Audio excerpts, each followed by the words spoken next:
Hey, Team Hot Mess.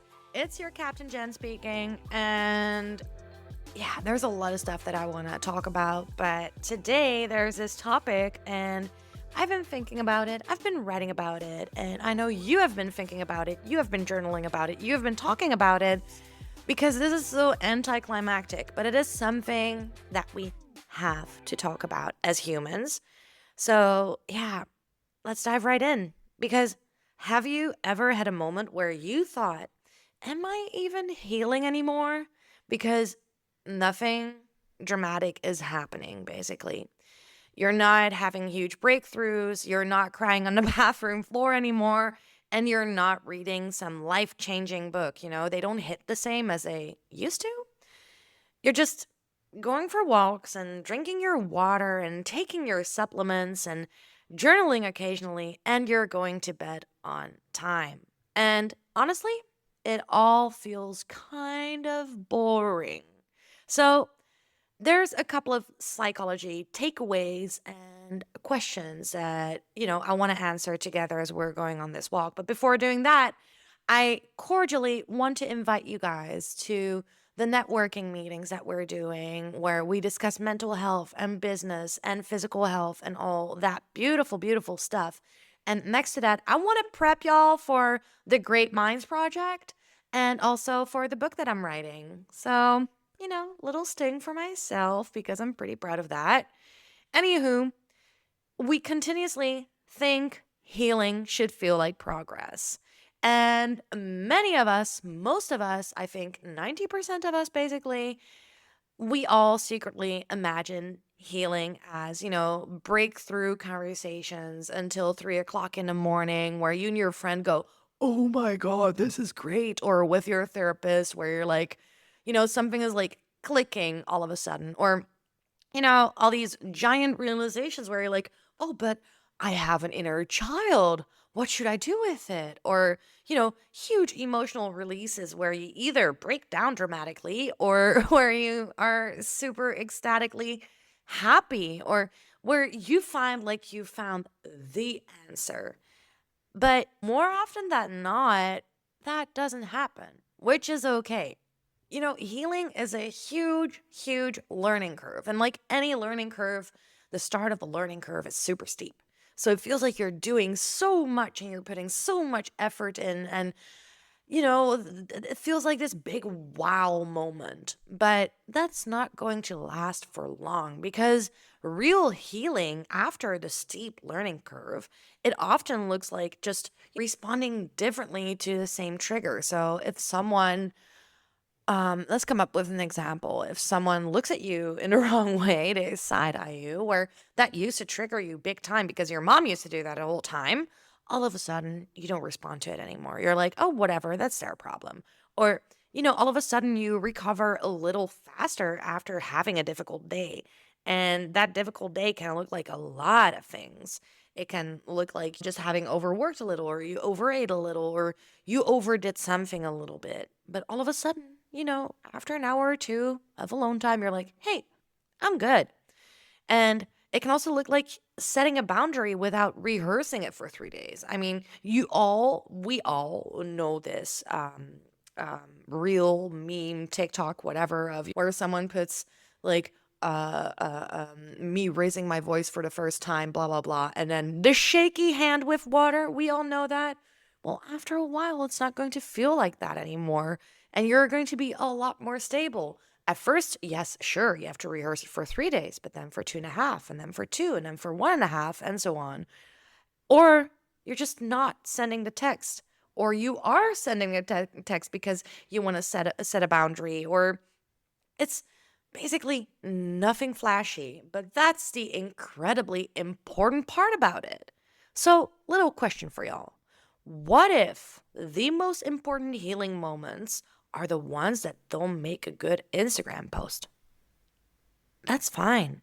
That's okay. And me in my own healing journey, because I've been going to therapists and psychologists on and off for the past 10 years, costs me a lot of money, but whatever. Um, at some point, I kind of felt like bored. And I know we all have that. You all will get to like this point where you're like, hold the phone. This is not Instagrammable. This is not inspirational. This is basically nothingness. It's fine. I just want to tell you guys that it's fine to feel like that. And there's also a lot of psychology around it because the brain changes through repetition, not insight. Your eureka, hallelujah, whatever moment, that's not what trains your brain. I mean, at first it will, but you also have to get used to things, and that takes a lot more courage and a lot more time. And one of our biggest misconceptions in psychology is that understanding something automatically changes it, because it doesn't. Just like I said, you need the understanding, but you also need the repetition.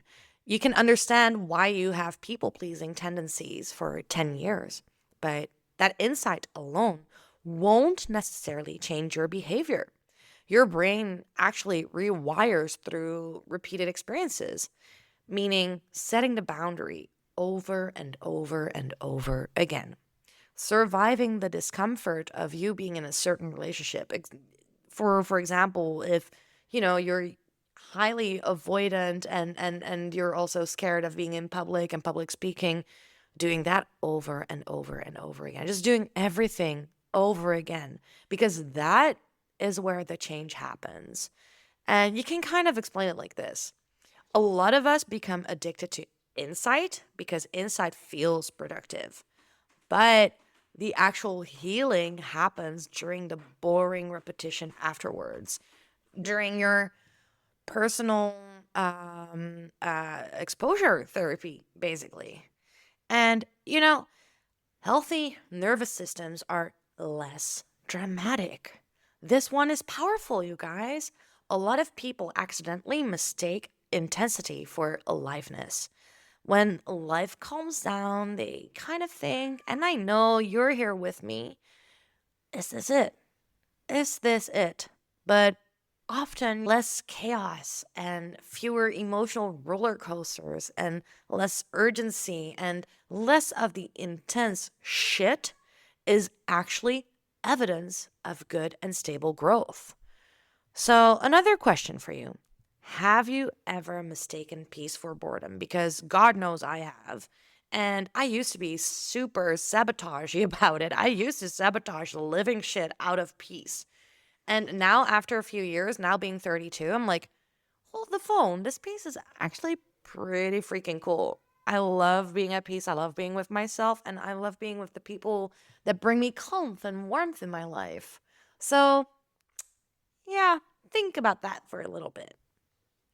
And, we can also just take in all these little things like when you're post breakup and, going through therapy and, caring for other people, like all these little peaceful things that make you you and that actually keep you stable.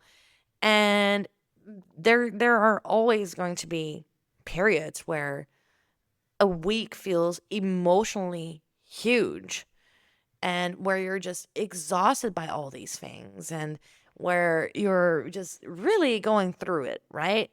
But eventually there will be less crying and fewer revelations and more ordinary Tuesdays, which feels weird because you've gotten used to healing, feeling like hard work. But the fact that you don't feel like that anymore, that's a good sign.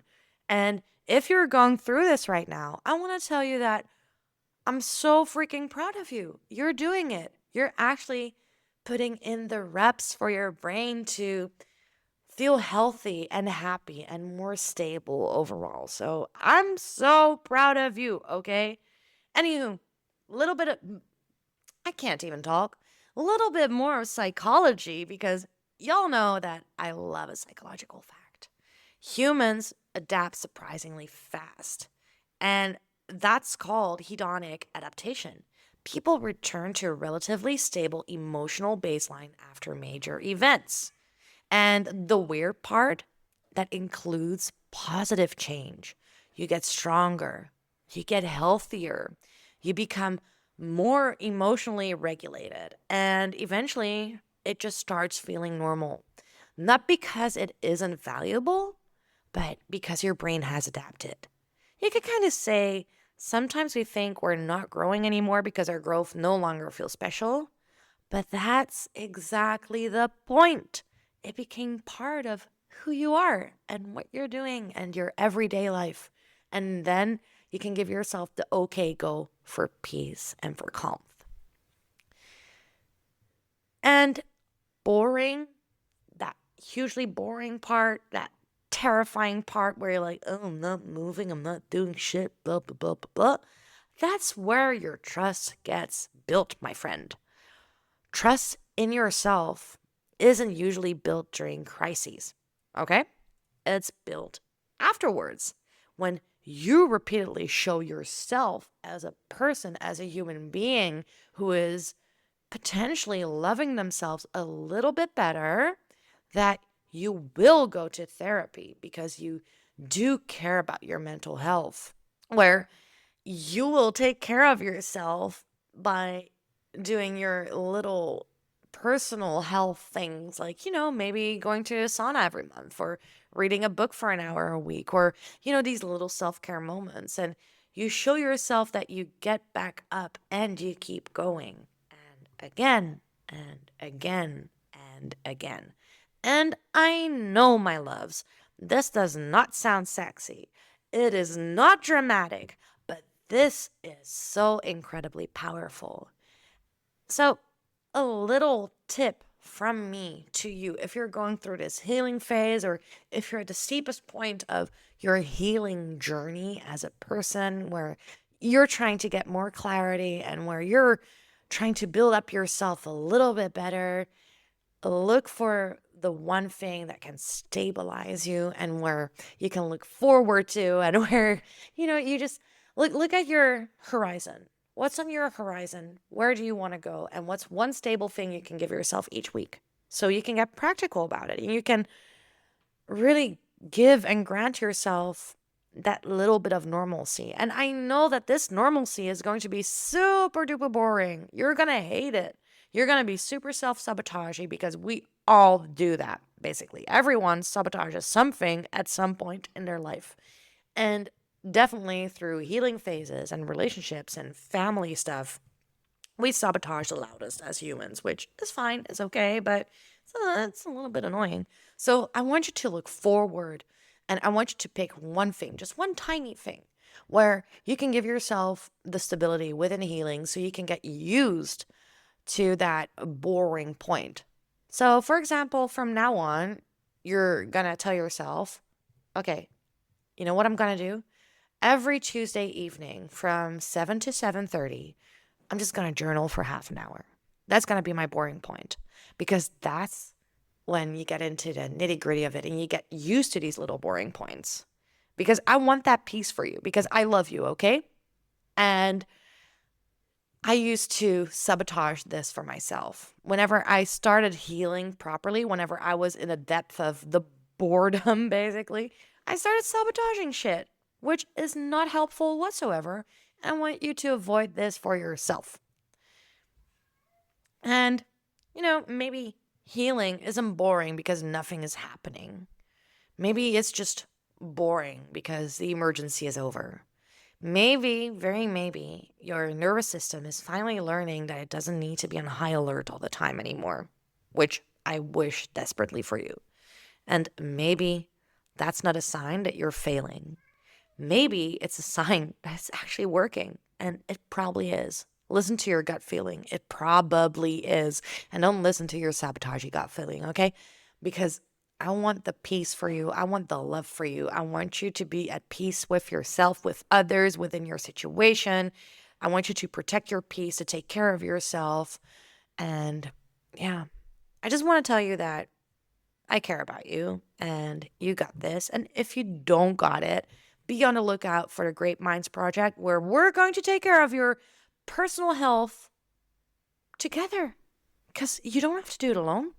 We can be there together with each other, and we can make sure that you're comfortable and you're happy and you get this thing going. And I'm so proud of you for listening to this, and I hope that it brought you something, because it's so worth it. Okay? Choose your personal peace. I know you can't protect your peace at all costs, just like I said before, that's bullshit. But make sure that you take care of yourself, because if you do that, you repairing yourself is going to be so much better and quicker. And yeah, so take care. Okay, I care about you, and be on the lookout for the Great Minds Project. Love you. Bye bye.